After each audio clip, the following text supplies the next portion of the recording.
লুৰিণজ্যোতি গগৈ অকলে ৰাহুল গান্ধীক লগ কৰিব যোৱাক লৈ প্ৰশ্নৰ উত্থাপন হৈছে। অখিল গগৈয়ে আমি নিজে ভাষ্য সংগ্ৰহ কৰিছিলো। অখিল গগৈ কৈছে যে আমি গম নাপাওঁ কোনো এটা দলে তেওঁ দুখো প্ৰকাশ কৰিছে আৰু লগতে কালিৰ নাগৰিক সমাজৰ যিখন কথা আপুনি উল্লেখ কৰিছে সেইখন মিটিঙত কিয় এনেকুৱা মানুহ মাতা হ'ল তাৰ স্পষ্টীকৰণো বিচাৰিছে আজিৰ দিন। সেইটো তুমি নিউজ লাইফে বিচাৰিছা বাৰু, সেইটো স্পষ্ট কৰি দিওঁ মই আগতে। সেইটো অসমৰ ৰাইজে বিচৰা নাই। এছাম হিমন্ত বিশ্ব শৰ্মাৰ সমৰ্থক, এছাম ধুৰন্ধৰ মানুহ আছে আৰু তোমালোকৰ যিটো চেনেল একেবাৰে হিমন্ত বিশ্ব শৰ্মাৰ এজেণ্ডা মতে কাম কৰা। শুনা, মই এইটো কথা তুমিও শুনিব লাগিব, তোমাৰতো শুনিছোঁ মই। গতিকে তেওঁলোকৰ এইটো এটা প্ৰচাৰ।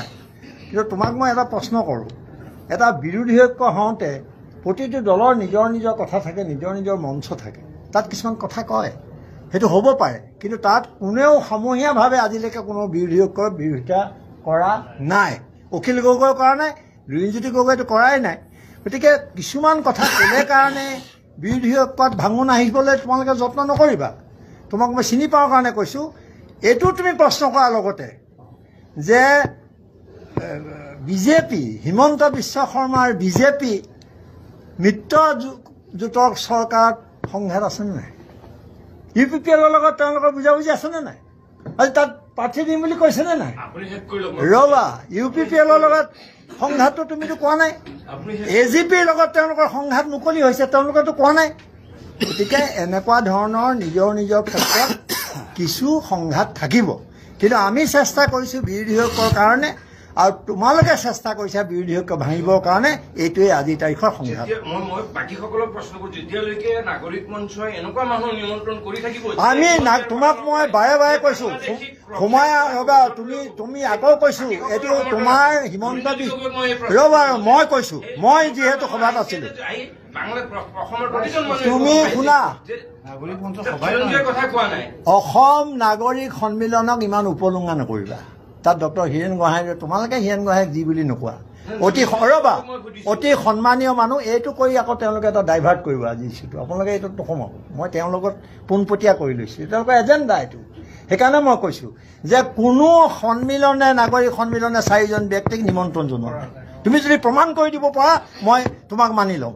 তেওঁলোক আহিছে নিজাববীয়াকৈ অসম চাবৰ কাৰণে, আৰু তোমাৰ মুখ্যমন্ত্ৰীয়ে গোৱালপাৰাত 144 ধৰা আহিছে এভিকশ্যন চাবলৈ যাওঁতে।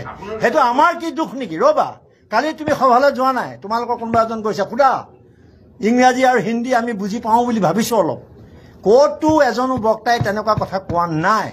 আৰু যেতিয়া মই এইটো ক্লিয়াৰিফিকেশ্যন দিছিলোঁ অলপ আগতে, তথাপিও তুমি উলিয়াইছা যাতে তুমি মূল বিষয়বিলাকৰ পৰা তল পেলাই অন্যান্য কথাবিলাক মানুহৰ মাজলৈ লৈ যাব পাৰা। আৰু ছৈয়দা হামিদা সন্মানীয় মহিলা, তেওঁ প্লেনিং কমিশ্যনত মেম্বাৰ আছিলে, তেওঁ আন্তৰ্জাতিকভাৱে অতি খ্যাতনামা। কিন্তু তেওঁ সভা কক্ষত তেতিয়াও এনেকুৱা কথা কোনোবাই যদি প্ৰমাণ কৰি দিব পাৰে, তেতিয়াহ'লে মই সেইটো মানি ল'ম। সভা শেষ হোৱাৰ পিছত বাহিৰত তেওঁ যেতিয়া এনেকুৱা কথা ক'লে, তোমাৰ নিচিনা সাংবাদিকে যেতিয়া সুধিলে, তেতিয়া ক'লে সেই কথাটো আমি গম নাপাওঁ। আৰু যেতিয়াই গম পাইছোঁ তেতিয়াই মই লগে লগে গৰিহণা দিছোঁ। আৰু কাইলৈ এখন সংবাদমেল পাইছোঁ, তুমিতো আহিবাই, কাৰণ তোমালোকৰ এজেণ্ডা আছে বেলেগ। গতিকে তালৈ আহিবা প্ৰেছ ক্লাবত, তাত তোমাৰ প্ৰশ্নৰ উত্তৰ দিম। এতিয়া মই এই মূল বিষয়টোৰ পৰা কিন্তু আঁতৰি যাব খোজা নাই। আজি মূল বিষয়টো বিৰোধী ঐক্য, আৰু বিৰোধী দলৰ দলপতি কোন জানা? তোমালোকৰ ৰ'বা, বিৰোধী দলৰ leader of the opposition Rahul গান্ধীৰ পদমৰ্যাদা জানা? গতিকে তেওঁক লগ ধৰিবলৈ গৈছে অসমৰ সমস্যা লৈ। মই তাত দিল্লীত আছিলোঁ তেতিয়া, সেইটো কোনো অপৰাধ হ'ব নোৱাৰে। গতিকে তুমি অনুৰোধ কৰিছোঁ, তুমি এই এজেণ্ডা লৈ কাম নকৰিবা। আজি নকৰিবা, অন্তত কাইলৈ কৰিবা, কাইলৈ কৰিবা। আৰু আজি মই আপোনালোকক শুনা, তুমিহে অকল সৰব হৈছা, আনটো কোনো হোৱা নাই। তুমি মোক সুধিছা এই প্ৰশ্নটো হিমন্ত বিশ্ব শৰ্মাক সুধি লোৱা। আমি যিকেইটা ক'লো এইকেইটা সোধা। আৰে গৰিহণা দি আহিছোঁ তোমাক, তুমি নাছিলা নেকি? চলো গৰিহণা মই দিছোঁ নাই? কোৱা, তোমালোকে কোৱা। মই তলত যেতিয়া লগ ধৰি আহিছোঁ গৰিহণা দি আহিছোঁ নাই? অলপ আগতে ক'লো, তুমি শুনা নাছিল, সেইমাত্ৰ আহিছা তুমি। তুমি একো নাজানা। ইয়াত প্ৰস্তাৱ লোৱা হৈছে, আজি সন্মিলিত মৰ্চাই প্ৰস্তাৱ লৈছে, আৰু ব্যক্তিগতভাৱে মই নাগৰিক সম্বন্ধৰ হৈ গৰিহণা জনাইছোঁ। তেনেকুৱা কথা তেওঁ বাহিৰত কৈছে, যিটো আমাৰ দায়িত্ব নহয়। বাহিৰত যিকোনো কথা ক'ব পাৰে। তোমালোকৰ দলৰো মানুহে কয় যে এইটো দলীয়, তেওঁ ব্যক্তিগত মন্তব্য কয় তোমাৰ দলে। মোৰ কোনো তোমালোকৰ মুখপাত্ৰ মানে কি কথা মানুহ ইমান বুৰ্বক নেকি হে মই কৈছো অজিত ভূঞাই কৈছো আনে ক'বলৈ সাহ নকৰে কাৰণ তোমালোকে বেয়াকে ক'বা নিজেও এজন সাংবাদিক আছিল প্ৰশ্ন সাংবাদিকৰ প্ৰশ্ন তোমালোকৰ একপক্ষ কিয় আপোনাৰ মতে প্ৰশ্নটো প্ৰশ্ন সদায় হিমন্ত বিশ্ব শৰ্মাৰ এজেণ্ডা মতে কিয় আপোনালোকক অনুৰোধ কৰিছো ক্ষমা কৰিব মই অলপমান তেওঁ ক'বলগীয়া হৈছে কাৰণ এইটো প্ৰশ্ন মই বিচৰা নাই উপৰিচনী নীতি